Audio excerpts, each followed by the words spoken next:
The woman stumbled into the dusty street of Colfax, New Mexico Territory, with blood on her dress and desperation in her eyes. And Dalton McCrae knew right then that his carefully ordered life as a horse rancher was about to change forever. It was the summer of 1878, and the afternoon sun beat down mercilessly on the small trading post town that served as the last civilized stop before the vast stretches of Western Territory. Dalton had just finished loading supplies onto his pack horse when he heard the commotion near the general store. A crowd was forming, and in the center of it stood a young woman who looked like she had traveled through hell itself to get there. Her dark blonde hair hung in tangled waves around a face streaked with dirt and tears. The once fine blue traveling dress she wore was torn at the hem and stained with what looked like dried blood. She was clutching a small leather satchel to her chest like it contained everything she owned in the world, and from the desperate look in her green eyes, it probably did. "Please," she was saying to anyone who would listen, her voice hoarse and breaking. "I need passage west, to California. I can pay. I have money." The men gathered around her exchanged knowing glances and skeptical looks. A woman alone claiming to have money was either a liar or a fool. Dalton dismounted from his horse, a sturdy buckskin mare named Juniper, and pushed his way through the small crowd. "Step back. Give her some air," he said firmly, his deep voice cutting through the murmurs. The authority in his tone came from 6 years of commanding respect in these parts, building his ranch from nothing into one of the most successful horse operations in the territory. The woman's eyes found his, and he saw something in them that made his chest tighten. It was not just fear or desperation. It was determination mixed with a kind of raw courage that spoke of someone who had already survived more than most people would in a lifetime. "You looking for passage west?" Dalton asked, keeping his voice gentle despite his naturally gruff demeanor. "Yes," she breathed out, taking a step toward him. "Yes, please, I need to get to Sacramento. My aunt lives there. She is expecting me. I was traveling with a wagon train, but we were attacked 2 days ago. Bandits. They took everything. Killed the wagon master and several others. I ran. I have been walking ever since." The crowd murmured again, some in sympathy, others in doubt. Dalton studied her face carefully. He had lived in this territory long enough to spot a liar, and this woman was telling the truth. The blood on her dress was not her own, he could see that now. There were no visible wounds on her, just exhaustion and the kind of bone-deep weariness that came from running on fear alone. "What is your name?" he asked. "Delilah Fairchild," she said, straightening her spine despite the way her hands trembled. "Miss Delilah Fairchild from Boston, Massachusetts." Boston. That explained the cultured accent underneath the fear, the quality of the dress despite its current state. She was educated, refined, and completely out of her element in this harsh land. "Well, Miss Fairchild, I am Dalton McCrae. I have a ranch about 10 miles north of here, and I am heading west in 2 days to deliver horses to Fort Bridger in Wyoming Territory. From there, I was planning to continue on to Sacramento myself. Got business with some horse traders there." Her eyes widened with hope so pure it almost hurt to look at. "You would take me with you?" "I did not say that yet," Dalton replied, but even as the words left his mouth, he knew he was going to help her. Something about this woman had already worked its way under his skin. "You said you could pay." Delilah nodded quickly and began to open her satchel, but Dalton stopped her with a raised hand. "Not here. Too many eyes. Come with me to the saloon. We will talk there." He could see the hesitation flash across her face. A proper young woman from Boston did not go into saloons with strange men. But she was also smart enough to know she did not have many options. After a moment, she nodded. Dalton led her across the street to the Silver Dollar Saloon, which was mercifully quiet this time of day. He chose a table near the window where anyone passing by could see them, a gesture of propriety that he hoped would put her more at ease. When the barkeep came over, Dalton ordered 2 glasses of cold water and some bread and cheese. "When did you last eat?" he asked. Delilah hesitated, then admitted, "Yesterday morning, before the attack. Figured as much. Eat first, then we will talk business." When the food arrived, she tried to maintain her dignity, eating slowly and carefully, but Dalton could see the hunger in every movement. He pretended to be interested in the activity outside the window, giving her the privacy to eat without feeling watched. Finally, when she had finished the bread and cheese and drained her water glass, she sat back and met his eyes again. "Thank you. That was very kind." "Basic human decency is not kindness, Miss Fairchild. Now tell me what happened. All of it." She took a deep breath and began to speak. The story she told was harrowing. She had left Boston 3 months earlier after her parents had died within weeks of each other from typhoid fever. With no other family in the East except distant cousins who made it clear she was not welcome, she had decided to join her mother's sister in Sacramento. Her aunt ran a boarding house there and had written to Delilah, promising her a home and a fresh start. Delilah had joined a wagon train in Kansas City, paying a substantial fee for safe passage west. For weeks, the journey had been uneventful, if exhausting. Then, 2 days ago, they had been ambushed by a gang of outlaws on a lonely stretch of trail in New Mexico territory. "They came at dawn," she said, her voice dropping to barely above a whisper. "The wagon master tried to fight them off, but there were too many. I saw him fall, saw others fall too. The woman who had been traveling in the wagon next to mine told me to run, to hide in the rocks. She said they would not chase one woman when there was money and supplies to take, so I ran. I hid in a canyon until nightfall, then started walking. I followed the stars north, hoping to find a town. I found Colfax this morning." "You were lucky," Dalton said quietly. "That is rough country out there. Snakes, mountain lions, and those are just the animals." "I know," she said, "but I had no choice. Staying meant certain death or worse." He nodded, understanding what she did not say. A young, pretty woman at the mercy of outlaws would face a fate more terrible than death.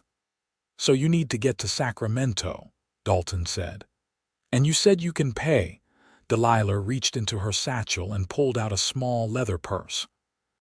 She opened it carefully, shielding the contents from view of anyone else in the saloon, and showed Dalton a collection of gold coins and paper money.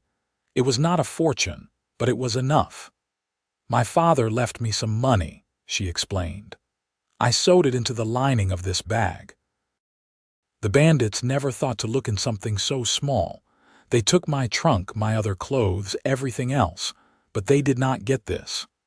"Put it away," Dalton said sharply, glancing around to make sure no one else had seen. "Never show money like that in public. Good way to get yourself robbed again." She quickly tucked the purse back into her satchel, her cheeks flushing. "I am sorry. I am not used to this. In Boston, one could conduct business openly without fear of this is not Boston," Dalton interrupted, but not unkindly. "Out here, trust is earned slowly and suspicion keeps you alive. You are going to need to learn that if you want to survive." "Will you teach me?" she asked, and there was something in the way she said it, something beyond just the practical question, that made Dalton's pulse quicken. "I will get you to Sacramento," he said, avoiding the deeper implication of her question. "We leave in 2 days. That gives you time to rest and get proper supplies. You will need trail clothes, not fancy dresses, boots, not those." He gestured to the impractical shoes she wore. "And a hat to keep the sun off. You are already burned." Delilah touched her face self-consciously, feeling the heat in her cheeks that had nothing to do with embarrassment and everything to do with too much sun exposure. "Where will I stay until we leave?" she asked. "The wagon train took all my belongings. I have money but nowhere to. There is a boarding house on the edge of town, run by a woman named Mrs. Chen. Her husband was a railroad worker from China. Good people. You will be safe there. I will take you over and make the introductions." "You do not have to do all this," Delilah said, but her eyes betrayed how grateful she was. "Yes, I do," Dalton replied, standing up. "Because if I leave you here alone, you will be swindled or worse before sunset. Come on." He led her out of the saloon and down the dusty main street to a modest house painted white with blue trim. Mrs. Chen was a small, efficient woman in her 40s who took one look at Delilah and immediately went into protective mode. "Oh, you poor dear," she said, ushering Delilah inside. "Mr. McCrae, you did right bringing her here. I will fix her up. Bath, clean clothes, proper food. You come back tomorrow morning, yes. She will be ready then." Dalton nodded, grateful for Mrs. Chen's no-nonsense kindness.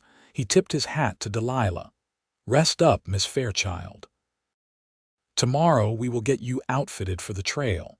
I will come by at first light." "Thank you, Mr. McCrae," Delilah said, and the weight of genuine gratitude in her voice settled around his heart like a lasso. As he walked back to where he had left his horses, Dalton tried to convince himself that he was just being practical. A woman alone in this territory was a liability, and helping her was simply the right thing to do.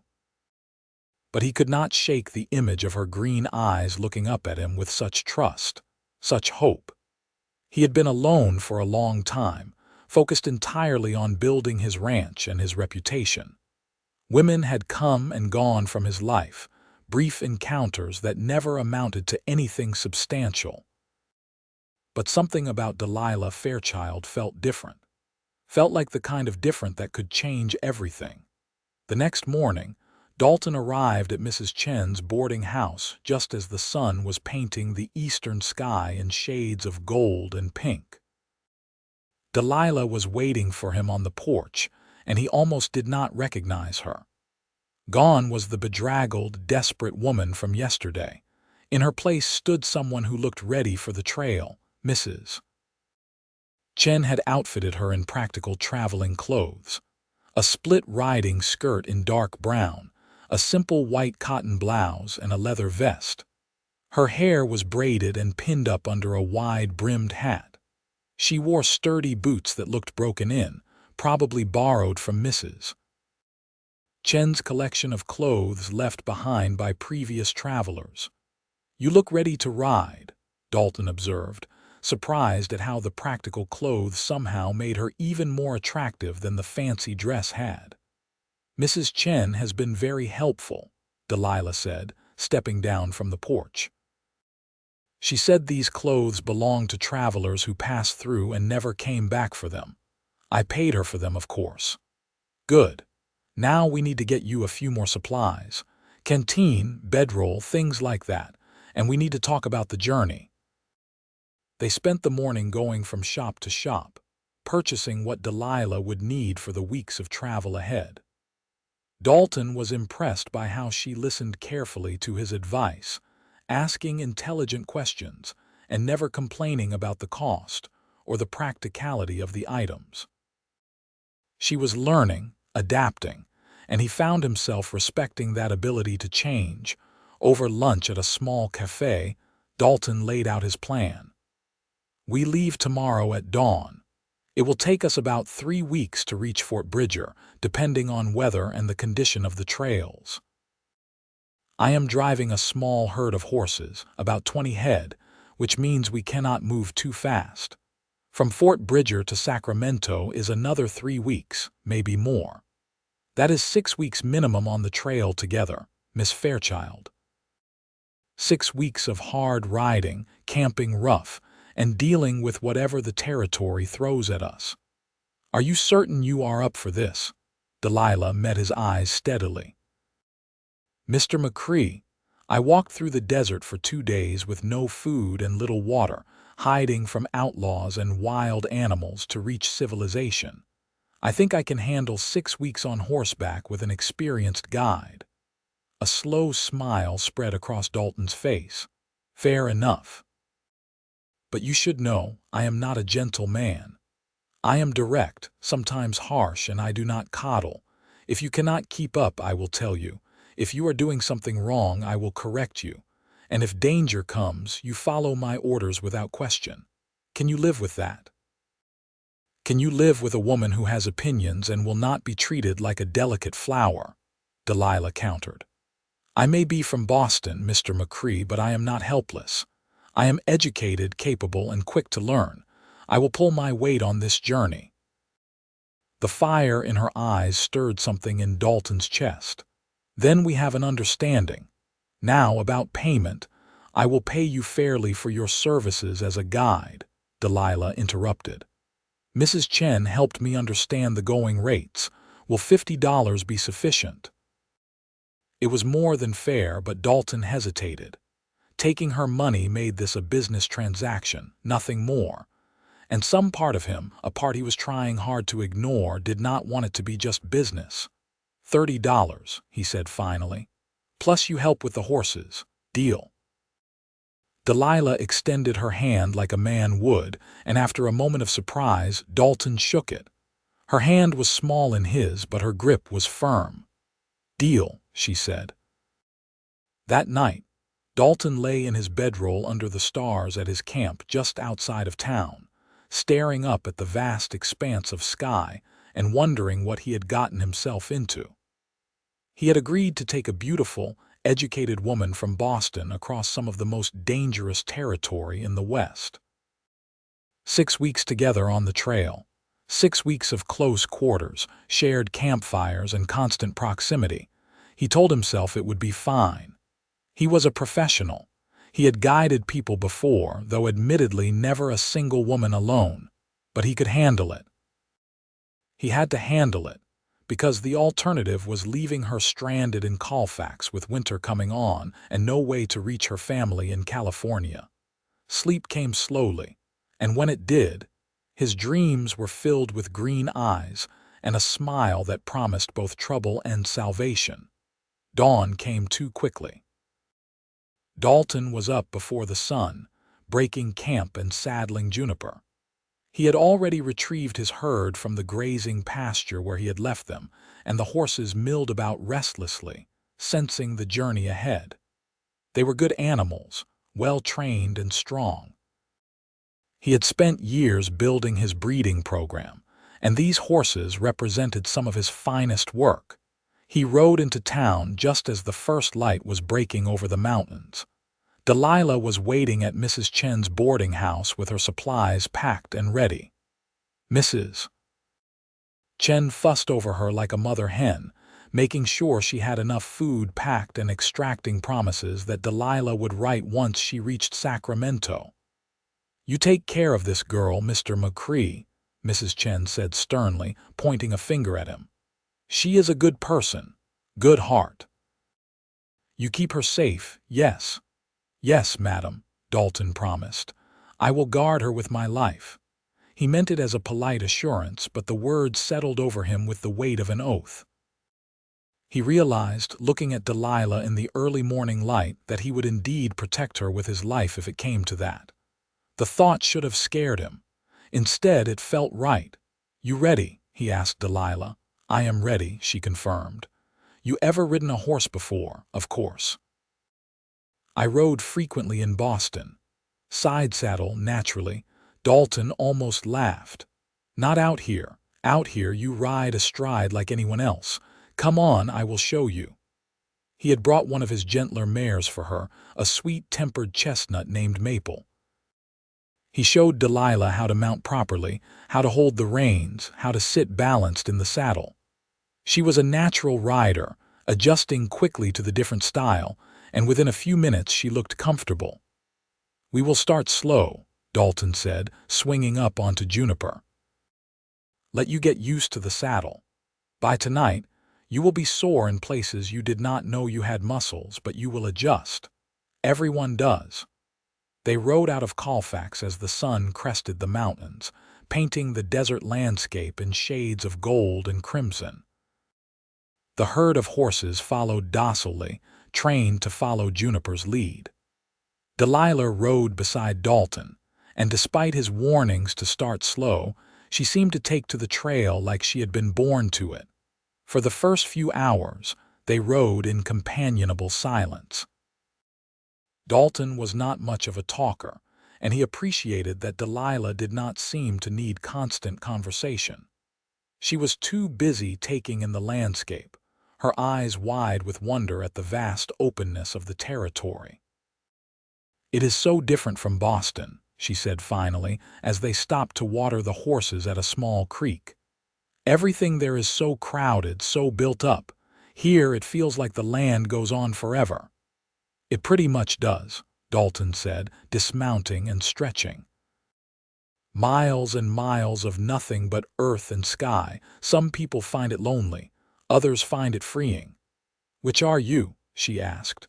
"Freeing," he said without hesitation. "I grew up in Texas, small town outside of San Antonio, left when I was 18 to make my own way. Worked cattle drives, hunted buffalo, did whatever paid, saved every penny. Eventually bought some land here in New Mexico, started breeding horses, built everything I have from nothing." "You should be proud of that," Delilah said, leading Maple to the water. "Building something from nothing takes courage and determination." "What about you?" Dalton asked. "What did you do in Boston? Before your parents passed, I mean." A shadow crossed her face, but she answered honestly. "I taught at a small school for girls, literature and history. My parents did not approve. They thought teaching was beneath me, that I should be focused on finding a suitable husband. But I loved it. Loved helping young minds discover the power of words and ideas." "Why did you not fight to stay then? You could have continued teaching after they died." "I tried," Delilah said softly. "But without their support, without a male relative to vouch for me, the school let me go. They said it was not proper for an unmarried woman to live alone and teach. I could have found another position, perhaps, but the cousins my father had named as executors of the estate made it clear I was not welcome to stay in the family home. They wanted to sell it, take their share of the inheritance. I could have fought them in court, but I was so tired. Tired of fighting, tired of being judged, tired of a city that suddenly felt cold and unwelcoming. My aunt's letter offering me a home in California felt like a lifeline." "I am sorry," Dalton said, and he meant it. "Losing your parents and your home all at once, that is a heavy burden." "Life is full of heavy burdens," Delilah replied, but there was no self-pity in her tone, just acceptance. "The question is whether we let them crush us or whether we use them to make us stronger." They mounted up again and continued riding. As the day wore on, Dalton found himself increasingly impressed by Delilah's resilience. She did not complain when the sun grew hot or when the trail grew rough. She handled Maple with confidence and even helped guide the herd when a few horses tried to wander off the path. By the time they made camp that evening, Dalton had to admit that she had been right. She was capable and strong, not the helpless city woman he had initially feared she might be. He showed her how to properly stake the horses for the night, how to build a campfire using the limited brush available in the desert, how to set up a bedroll for maximum comfort.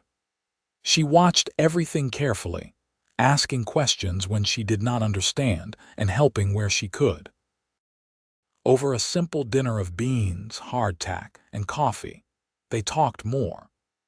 Dalton found himself sharing stories of his years on the trail, the adventures and misadventures that had shaped him into the man he was. Delilah shared memories of her students, the joy she had found in teaching, and her dreams for what she might do in California. "My aunt says Sacramento is growing fast," Delilah said, staring into the fire. "She thinks there will be opportunities for someone with education. Maybe I could teach again or work in one of the shops. I just want to build a life, something stable and my own." "You will," Dalton said with certainty. "You are the kind of person who makes things happen, Miss Fairchild. I can see that." She looked up at him, and in the firelight her eyes seemed to glow. "Please call me Delilah. After everything, Miss Fairchild seems unnecessarily formal." "Delilah," he repeated, liking the way her name felt in his mouth, "and you can call me Dalton." "Dalton," she said softly, and something in the way she said his name made his heart skip a beat. They sat in silence for a while longer, the fire crackling between them and the vast desert sky spread out overhead like a blanket of stars. Dalton tried to remember the last time he had felt this comfortable with another person, this easy sense of companionship. It had been years, maybe never. "You should get some sleep," he said finally, standing and stretching. "Tomorrow will be another long day, and you will feel today's ride in every muscle." Delilah stood as well, wincing slightly. "I think I already do, but you are right, I should rest." She hesitated, then added, "Thank you, Dalton, for everything. For helping me, for treating me with respect, for not making me feel like a burden." "You are not a burden," he said firmly. "You are good company and a quick learner. I am glad you are here." He meant it more than he was ready to admit, even to himself. The days fell into a rhythm. They rose with the sun, broke camp, and rode until late afternoon. Then they would find a suitable place to camp, tend the horses, make dinner, and talk by the fire before sleeping under the stars. Delilah proved to be everything she had claimed, capable, strong, and resilient. She learned quickly, adapting to the demands of trail life with a grace that impressed Dalton more each day. But it was not just her competence that drew him to her. It was the way she laughed at his dry jokes, the intelligence that shone in her eyes when they debated literature or politics around the campfire, the kindness she showed to the horses, the quiet strength that seemed to emanate from her very being. By the end of the first week, Dalton had to admit to himself what he had been trying to deny. He was falling for Delilah Fairchild, falling hard and fast in a way he never had before. Every smile she gave him felt like a gift. Every time their hands brushed accidentally while working with the horses, it sent electricity through his entire body. Every night when they said good night and retired to their separate bedrolls, he found himself wishing things could be different, but he held back. She was his responsibility, under his protection. Taking advantage of that would be wrong, no matter how much he might want to pull her into his arms and kiss her until neither of them could breathe. So he kept his distance, maintained propriety, and tried to ignore the growing ache in his chest. What he did not realize was that Delilah was fighting the same battle. She had noticed Dalton from the first moment, of course. A woman would have to be blind not to see how handsome he was, with his strong jaw, dark hair, and eyes the color of storm clouds. But it was not his appearance that had captured her heart. It was everything else, the way he was patient when teaching her trail skills, the way he respected her opinions and treated her as an equal, not a delicate ornament to be protected and coddled. The way he was gentle with the horses, firm but kind. The way his voice rumbled when he told stories by the campfire, deep and soothing. The way he looked at her sometimes when he thought she was not paying attention, with an expression that made her heart race.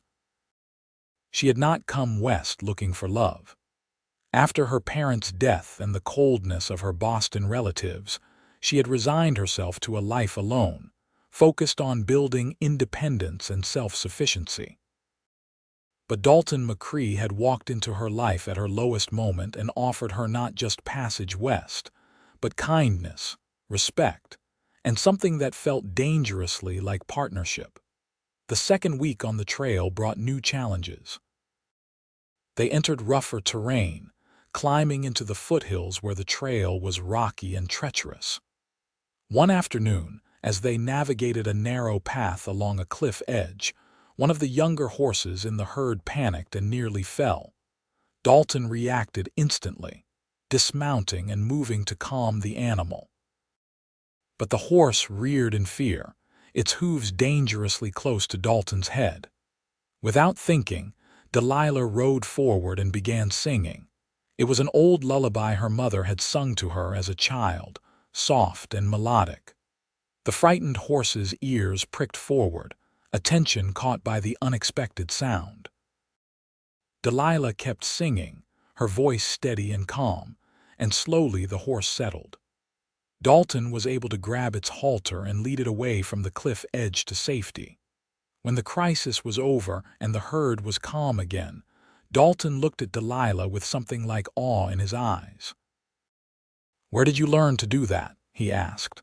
"I did not know I could," she admitted, her hands still trembling with adrenaline. "I just saw you in danger and needed to do something." "You saved that horse," Dalton said. "Maybe saved me too. That was quick thinking." "You would have been fine," Delilah said, trying to dismiss it, but Dalton shook his head. "No, I mean it. That was brave and smart. You have good instincts, Delilah, better than some men I have ridden with who have been working with horses their whole lives."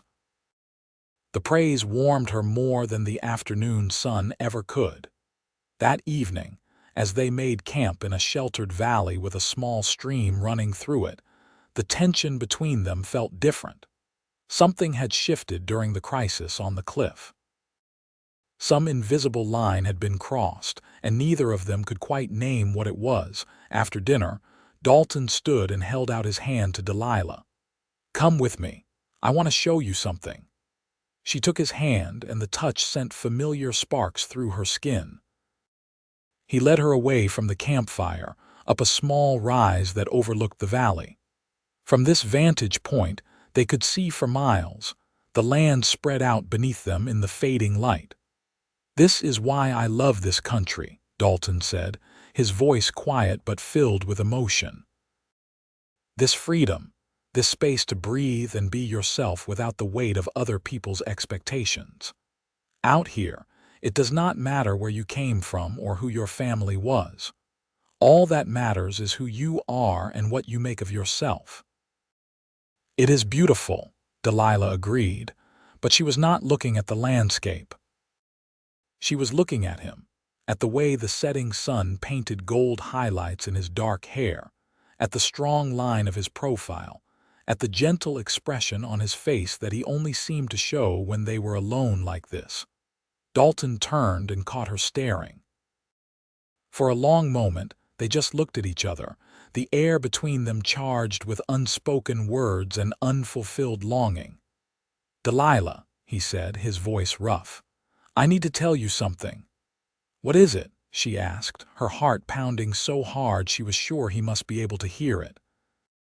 "These past 2 weeks, riding with you, getting to know you, I have been fighting something. Fighting feelings I should not have for someone under my protection. But I cannot fight it anymore. I am falling in love with you, maybe already fallen. And I know that is not appropriate, and I know you are paying me to guide you safely to California, and I should not be saying any of this, but I cannot keep it inside anymore. You deserve to know the truth." Delilah felt tears prick her eyes, but they were tears of joy, not sadness. "Oh, Dalton, do you really think you are alone in this? I have been falling for you since the moment you helped me in Colfax, since the moment you looked at me like I was a person worth saving, worth respecting. I have tried to ignore it, tried to tell myself it was just gratitude or the heightened emotions of the trail, but it is not. It is real. You are real, and what I feel for you is more real than anything I have ever felt in my life." He stared at her like he could not quite believe what he was hearing. "You mean that?" "Every word," she whispered. Dalton closed the distance between them in 2 long strides. He cupped her face in his hands, his calloused palms rough against her skin but infinitely gentle. "May I kiss you?" "Please," she breathed. He kissed her as the sun set behind them, painting the sky in shades of fire. It was not a gentle kiss. It was passionate and deep, full of all the longing and desire they had been holding back for weeks. Delilah wrapped her arms around his neck and kissed him back with equal fervor, pouring all her emotion into the connection between them. When they finally broke apart, both breathing hard, Dalton rested his forehead against hers. "I want to do this right," he said. "Court you properly, give you the respect you deserve, not just sweep you up in the romance of the trail and then have you regret it later." "I could never regret this," Delilah said firmly. "But I appreciate what you are saying. We have time. Weeks still before we reach Sacramento. Let us use that time to truly know each other, to be sure this is what we both want." "I already know," Dalton said, but he smiled. "But you are right. We will take our time, do this properly." They walked back to camp hand in hand, and that night as they lay in their separate bedrolls, both felt lighter than they had in years.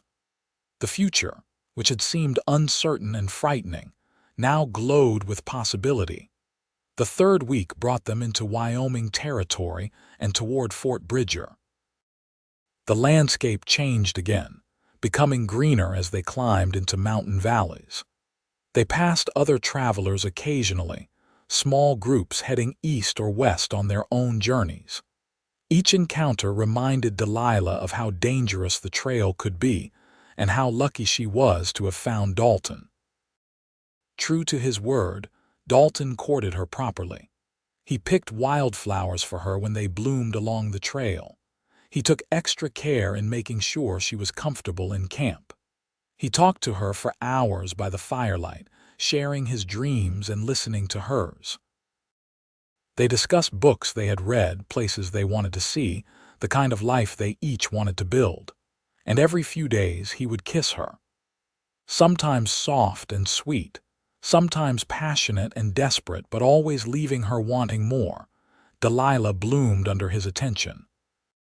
The fear and grief that had driven her west began to fade, replaced by hope and excitement for the future. She found herself imagining what it might be like to stay with Dalton, to build a life with him on his ranch, instead of continuing on to Sacramento. But she had not yet found the courage to voice that possibility. Her aunt was expecting her. She had made promises. And even though her heart was pulling her toward Dalton, her sense of duty and responsibility kept her on the path west. They reached Fort Bridger in late afternoon on a day when storm clouds were gathering on the horizon. The fort was a rough collection of buildings surrounded by a wooden palisade, serving as both a military outpost and a trading center. Dalton had business to conduct here, delivering the horses he had promised to the fort's commanding officer. While he negotiated the sale, Delilah waited in the small trading post, marveling at the diverse collection of goods and people. There were soldiers in blue uniforms, mountain men in buckskins, Native American traders and families heading west in covered wagons. It was a crossroads of cultures and destinies, everyone moving through on their way to somewhere else. She was examining a display of beadwork when a woman's voice spoke behind her. "Those are beautiful, are they not? Made by my sister." Delilah turned to find a young Native American woman, probably close to her own age, smiling at her. She wore a mix of traditional and European clothing, her dark hair braided with colorful ribbons. "They are lovely," Delilah agreed.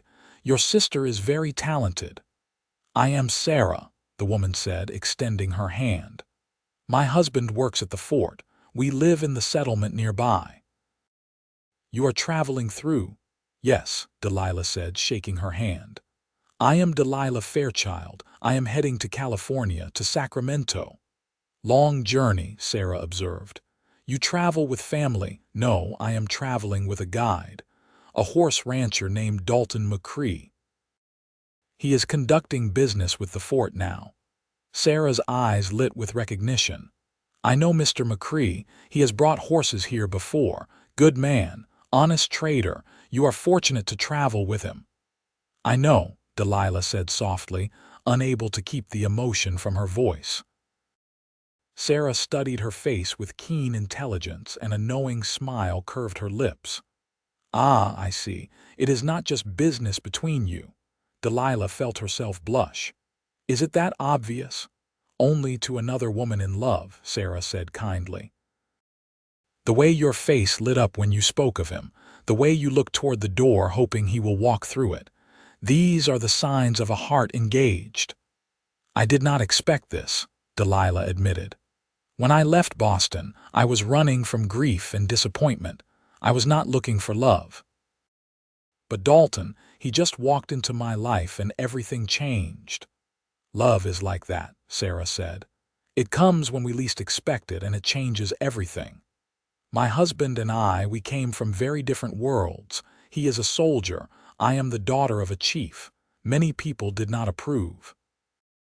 But we knew what our hearts wanted, and we chose each other anyway.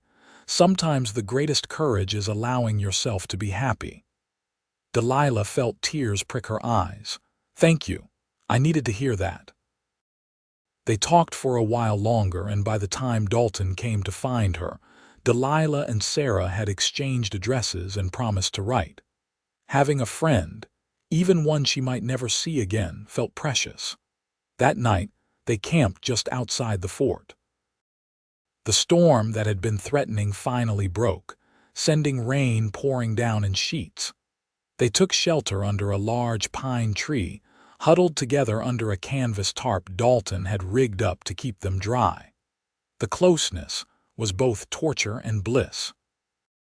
Delilah could feel the heat of Dalton's body pressed against hers, could smell the scent of leather and sage that always clung to him.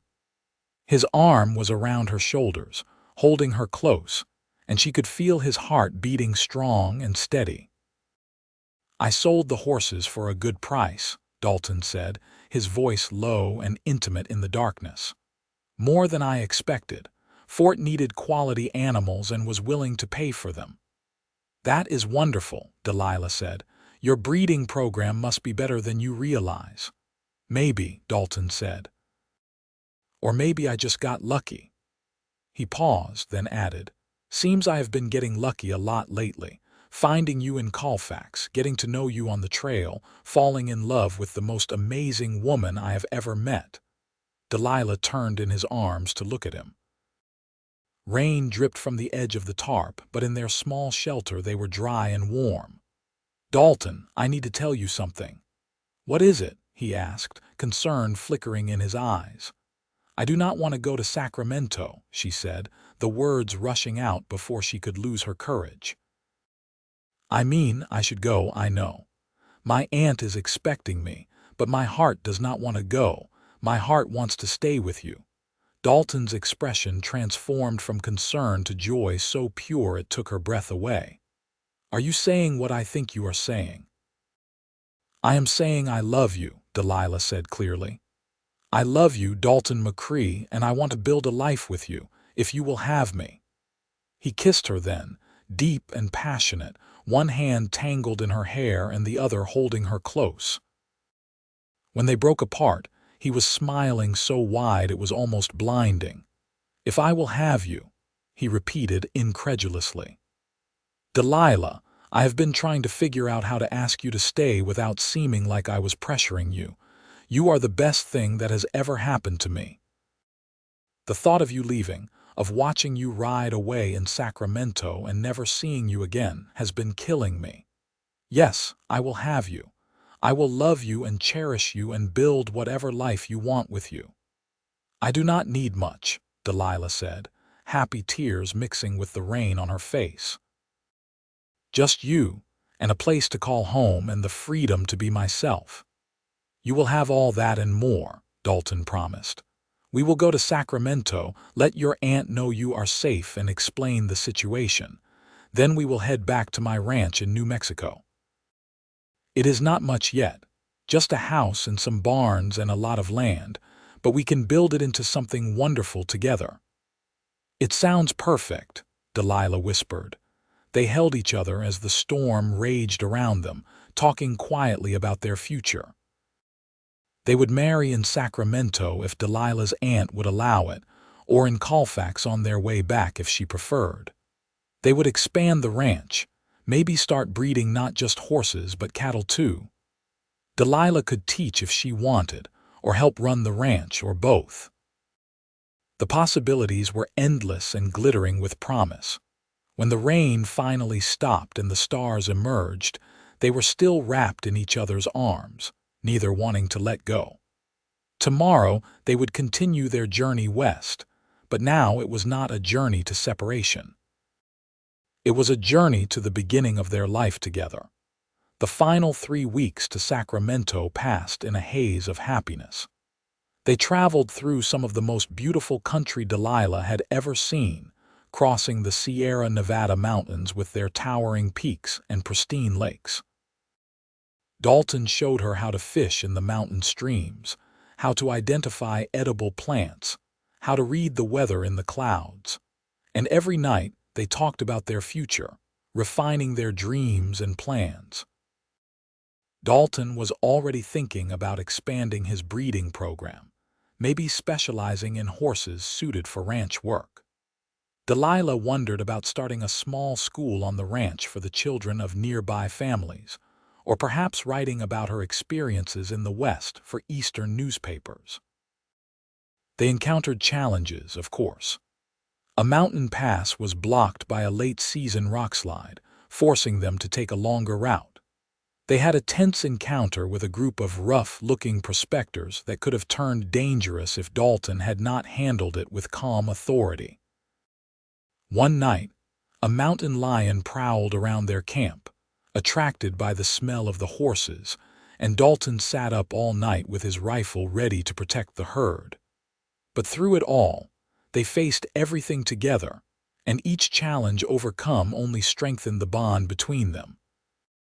When they finally crested the last ridge and looked down at Sacramento spread out in the valley below, Delilah felt a complex mix of emotions.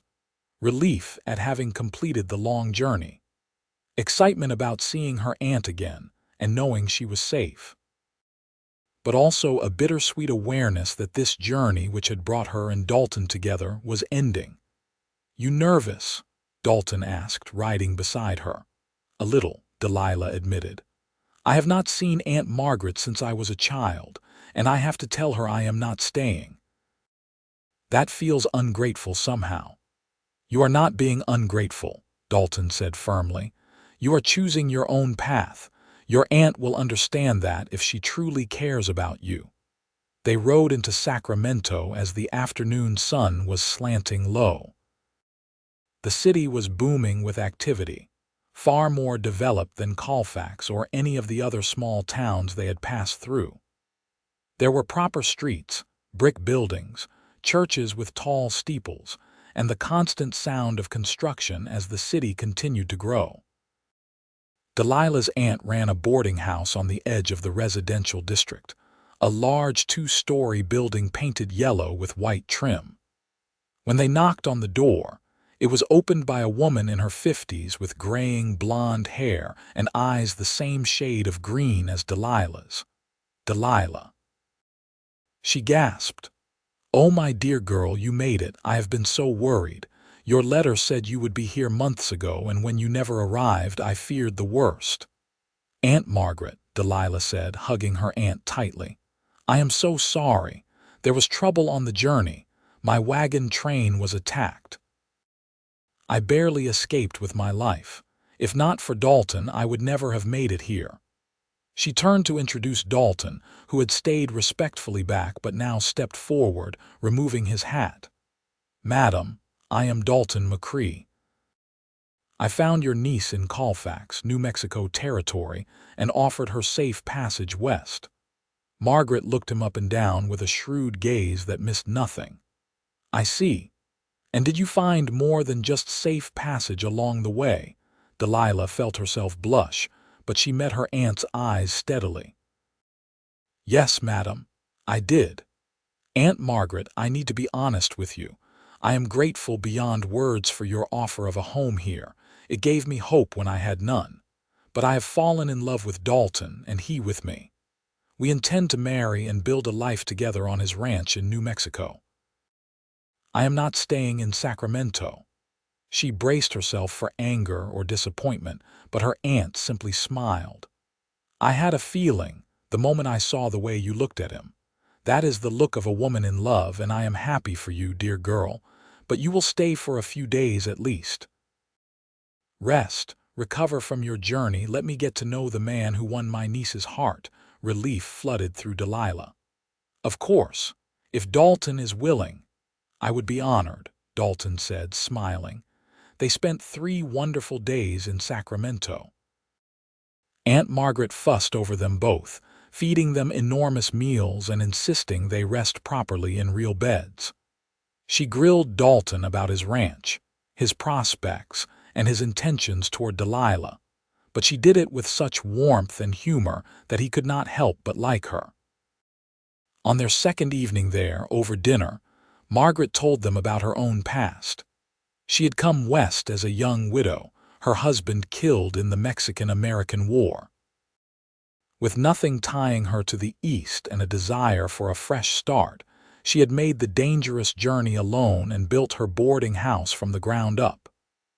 "I understand choosing love and freedom over safety and convention," she said, looking at Delilah with affection. "That is why I cannot fault you for choosing your own path. Your mother was my little sister, and I loved her dearly, but she always played it safe, did what was expected. I am glad to see you have more of my spirit in you."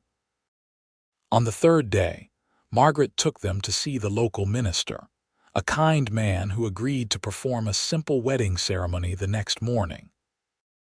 That night, Margaret helped Delilah prepare, lending her a beautiful dress of pale blue silk that had belonged to a boarder who had passed away and left it to Margaret.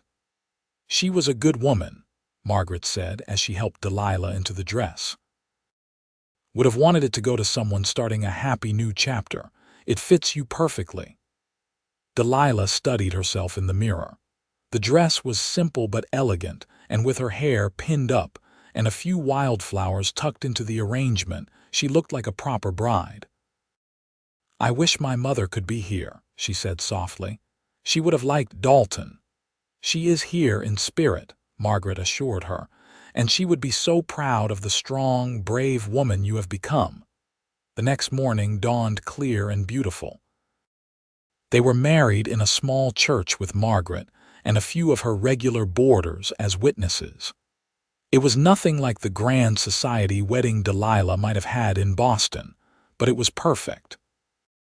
Dalton wore his best clothes, his dark hair neatly combed for once, and when Delilah walked down the aisle toward him, the look of love and wonder on his face made her heart soar. They exchanged vows in steady, clear voices, promising to love, honor, and cherish each other for the rest of their lives.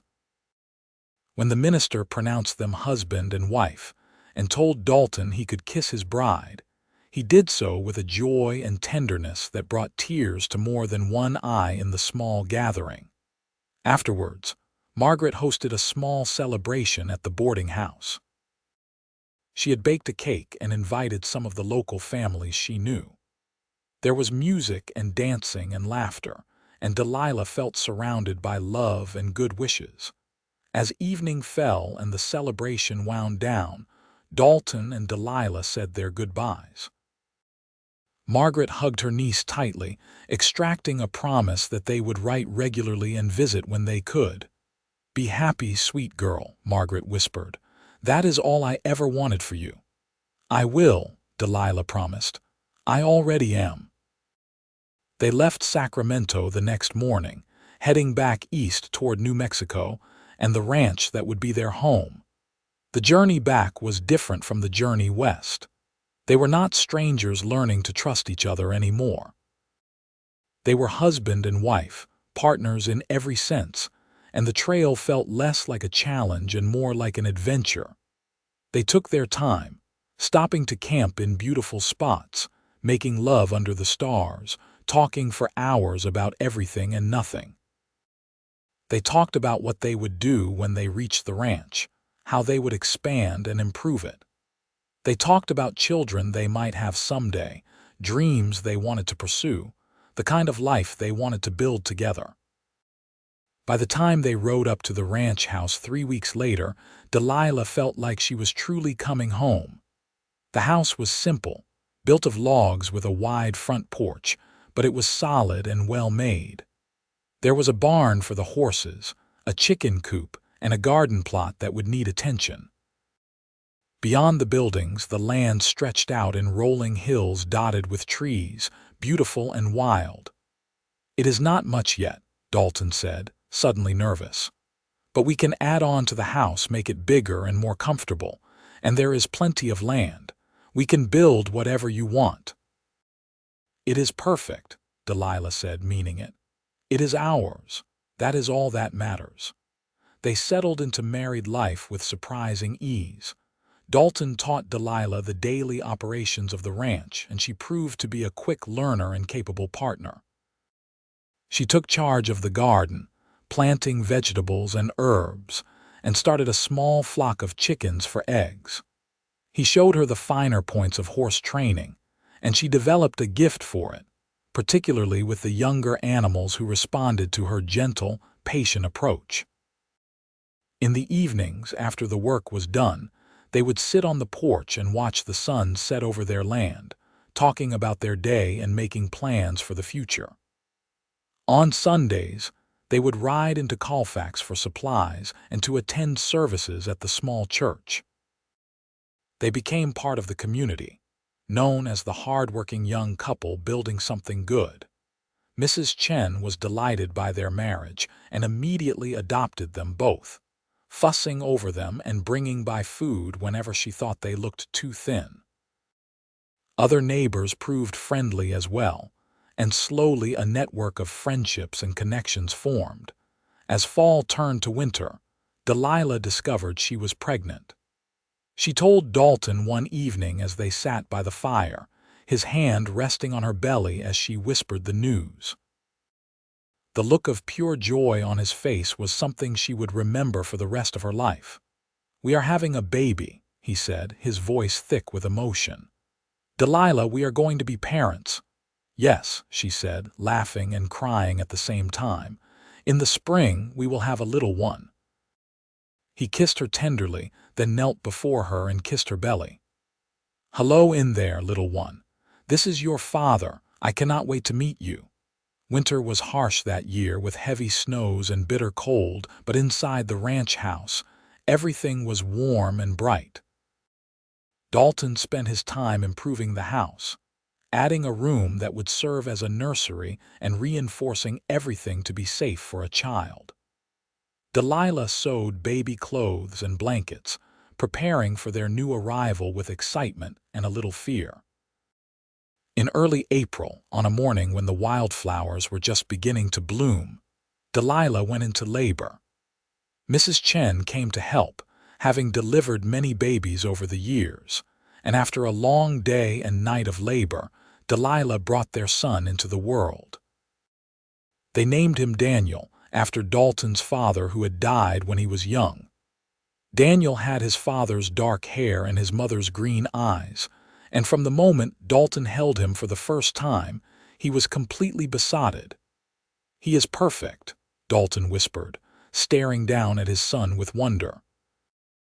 "Delilah, we made this perfect little person." "We did," she agreed, exhausted but happy. "We made him together." The first year of Daniel's life was a blur of sleepless nights and small miracles. Every smile, every milestone was celebrated with joy. The ranch prospered as well. Word had spread about the quality of Dalton's horses, and buyers came from as far away as Texas and Colorado to purchase his animals.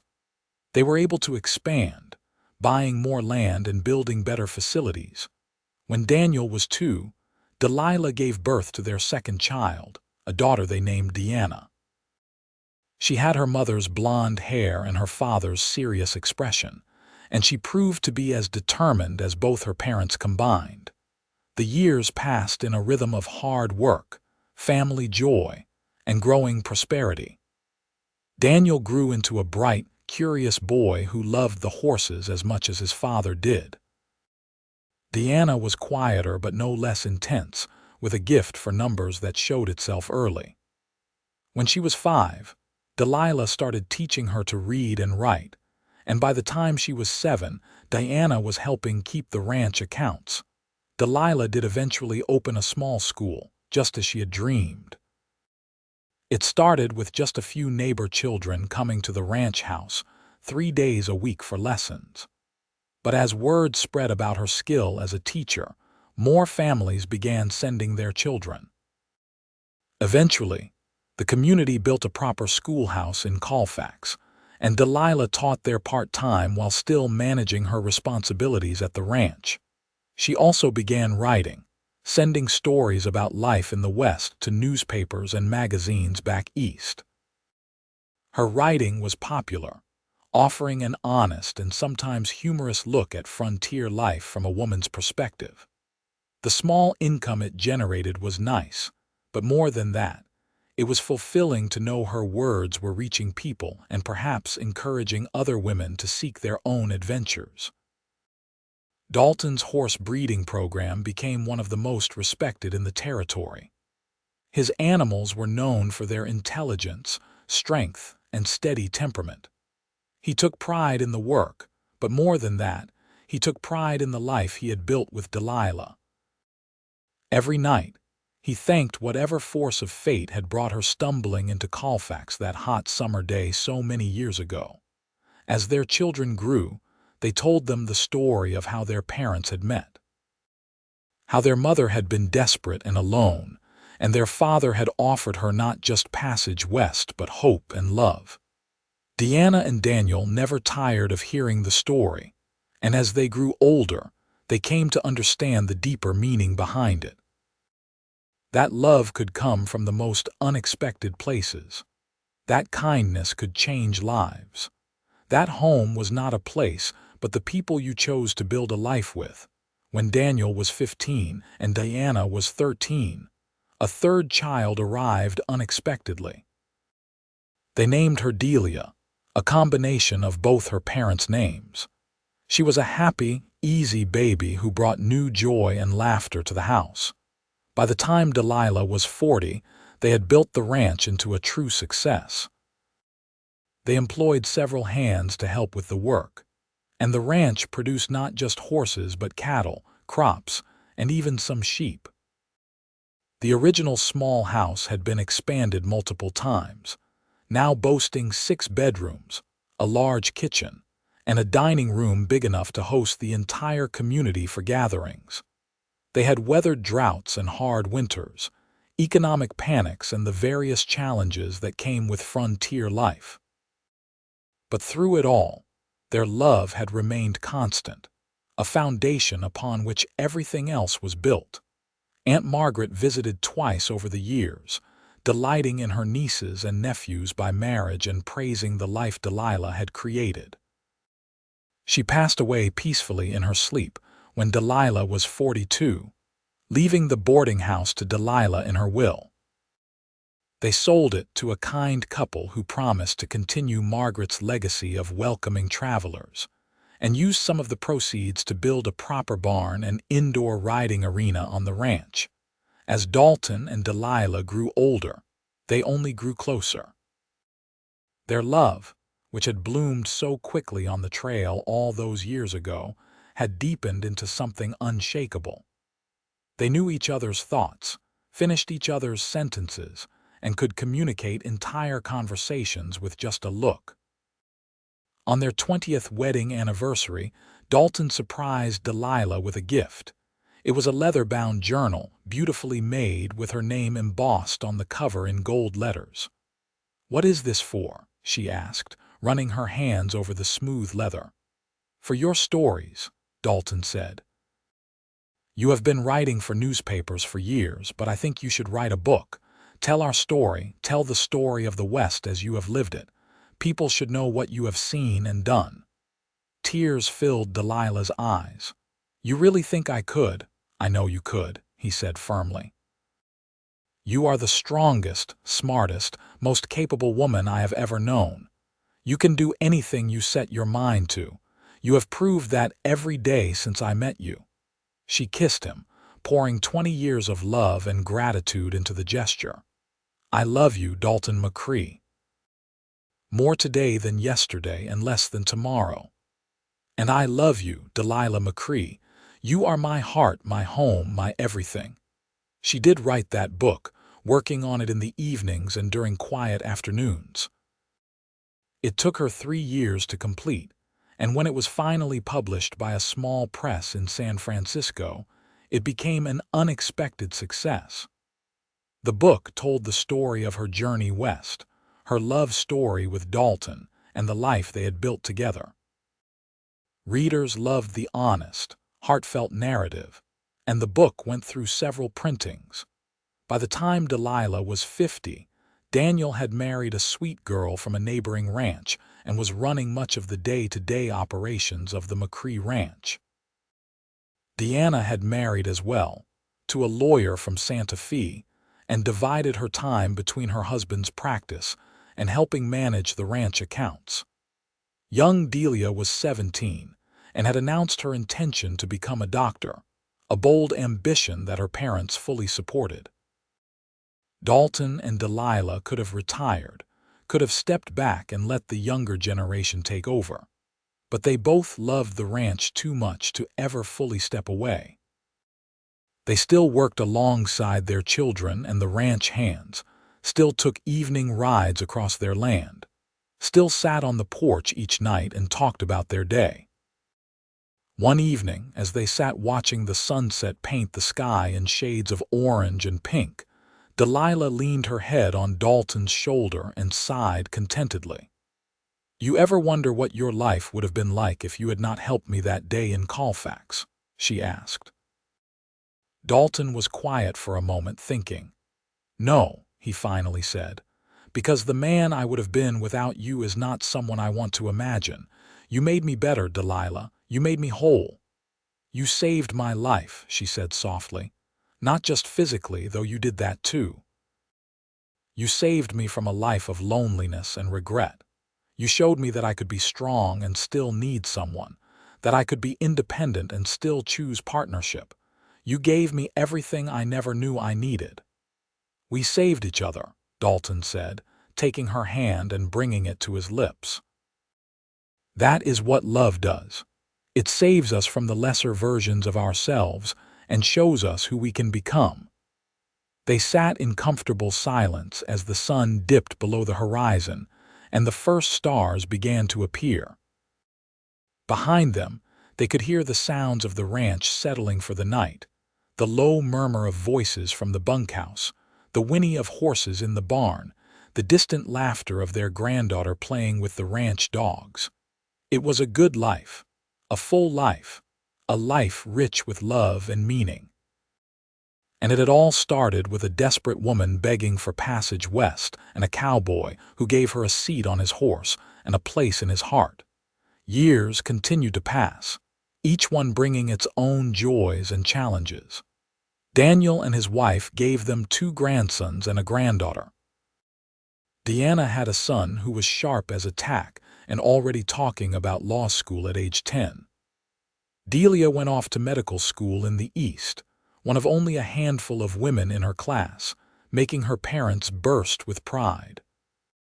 As Dalton and Delilah entered their 60s, they finally did step back from the daily management of the ranch, though they never truly retired. They spent their days riding, reading, entertaining grandchildren, and simply enjoying the life they had built together. They traveled a bit too, taking a trip to San Francisco to see where Delilah's book was published, and another to Texas so Dalton could show her where he had grown up. Each journey was an adventure, but each time they returned home to New Mexico, both agreed that nowhere else on earth felt quite right. When Dalton was 65, he had a health scare that frightened them both. He collapsed while working with a particularly spirited young stallion, clutching his chest in pain. Delilah rode faster than she ever had in her life to get the doctor, and for several terrifying hours she thought she might lose him. But Dalton was as stubborn as he was strong, and he pulled through. The doctor said his heart was strained and ordered him to take things easier, to avoid heavy work and stress. It was hard for a man who had worked every day of his life since he was old enough to hold a rope. But Dalton did as he was told, mostly because he could not stand the worry in Delilah's eyes. That near loss made them both even more grateful for each day they had together. They started a new tradition, going on a long ride together every morning, just the two of them, retracing the route they had taken on their first journey together all those years ago. "I am so grateful," Delilah said one morning as they rode through a valley filled with wildflowers. "Grateful that you pulled through, grateful for every day we have had together, grateful for this life." "Me too," Dalton said, reaching over to take her hand. "Every day with you has been a gift, Delilah. Even the hard days, even the sad days, they were all worth it because we faced them together." They celebrated their 30th anniversary surrounded by their children, grandchildren, friends, and neighbors. It was a huge party that lasted 2 days, with people coming from all over the territory to celebrate the couple who had become legends in their own right. Not because they had done anything particularly dramatic or heroic, but because they had loved each other so well and so completely that it inspired everyone who knew them. At the party, Daniel stood up to make a toast. He was a man of 30 now, strong and capable, running the ranch with wisdom beyond his years. "To my parents," he said, raising his glass, "who taught me that love is not just a feeling but a choice you make every day. That marriage is partnership, built on respect and trust and genuine friendship. That success is not measured in money or land, but in the lives you touch and the family you build. Thank you for showing me what it means to love someone well. May we all be as lucky as you have been." There was not a dry eye in the house as everyone raised their glasses and echoed, "To Dalton and Delilah." As they moved into their 70s, both Dalton and Delilah slowed down. Their bodies were not as strong as they once were, and they had to accept help with things that used to be easy. But their minds remained sharp, and their love as strong as ever. They spent most of their time on the porch now, watching the ranch they had built continue to thrive under Daniel's management. They watched their grandchildren grow and start families of their own. Delia came home from the East Coast with her medical degree and set up a practice in Colfax, becoming the first female doctor many people in the territory had ever seen. On a warm spring evening when Dalton was 73 and Delilah was 71, they sat on their porch as they had done thousands of times before. The sun was setting, painting the sky in glorious colors, and the air was sweet with the scent of blooming flowers. "Do you remember the first time we sat together and watched the sunset?" Delilah asked, her hand clasped in Dalton's. "On the trail to Fort Bridger," Dalton said immediately. "When I told you I loved you and you said you loved me back. Best day of my life." "Mine too," Delilah agreed. "Well, that and our wedding day, and the births of our children, and so many others. We have had so many best days, Dalton. We have been blessed," he agreed. "More than I ever thought possible." They sat in comfortable silence, watching the sun sink lower. Dalton's breathing had become labored in recent weeks, his heart finally giving out after years of hard work and hard living. The doctor had told them privately that his time was limited, that they should prepare themselves. But neither of them wanted to speak of endings, not when every moment together was still precious. "Promise me something," Delilah said softly. "Anything," Dalton replied. "Promise me that wherever we go next, whatever comes after this life, we will find each other again. Because I cannot imagine an existence without you in it." Dalton squeezed her hand gently. "I promise. In this life and the next and every life after that, I will always find you. You are my heart, Delilah. Nothing, not even death, can change that." They watched the sun disappear below the horizon together, and in the gathering darkness, they held each other close. Dalton passed away peacefully in his sleep that night, with Delilah lying beside him, her hand over his heart. The funeral was enormous, with people traveling from all over to pay their respects to a man who had lived with such integrity and love. But through her grief, Delilah held on to the memories, the decades of happiness, the life they had built together. She knew that while she would miss him every day for the rest of her life, she had been blessed beyond measure to have loved and been loved by such a man. She lived another 8 years, surrounded by her children and grandchildren and even great-grandchildren. She continued to write, finishing a second book about the later years of frontier life.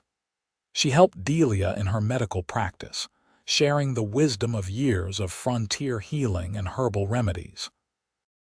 She remained active in the community, a respected elder whose advice was sought by young and old alike. But every evening, she sat on the porch and talked to Dalton as if he were still there beside her. She told him about her day, about the grandchildren's accomplishments, about the changes on the ranch. And sometimes, in the quiet moments between sunset and full darkness, she swore she could feel his presence, could hear his voice on the wind telling her he loved her. When Delilah passed away peacefully in her sleep at age 79, surrounded by 3 generations of family, everyone said she went with a smile on her face. Her children found her that morning, and Daniel swore he could smell sage and leather in the room, his father's scent, as if Dalton had come to take her home. They buried her beside Dalton on a hill overlooking the ranch, under a large oak tree they had planted together on their 10th anniversary. The gravestone was simple but powerful, bearing both their names and a single inscription that captured the essence of their love story. She begged for passage west. He gave her a seat on his horse and a place in his heart. Together they built a love that lasted beyond a lifetime. The ranch continued to thrive, passing through generations of McCraes, each one hearing the story of Dalton and Delilah, each one learning from their example what it meant to love completely and build a life of meaning and purpose. And sometimes, on quiet evenings when the sun sets in shades of gold and crimson, people on the ranch swear they can see 2 figures riding across the hills together, a man and a woman on horseback, side by side, still together in whatever lies beyond this life, still in love after all these years. Their story became legend in New Mexico territory, told and retold to inspire others. It was a reminder that love can come from the most unexpected circumstances, that kindness can change destinies, and that 2 people who choose each other every single day can build something that lasts not just a lifetime but forever.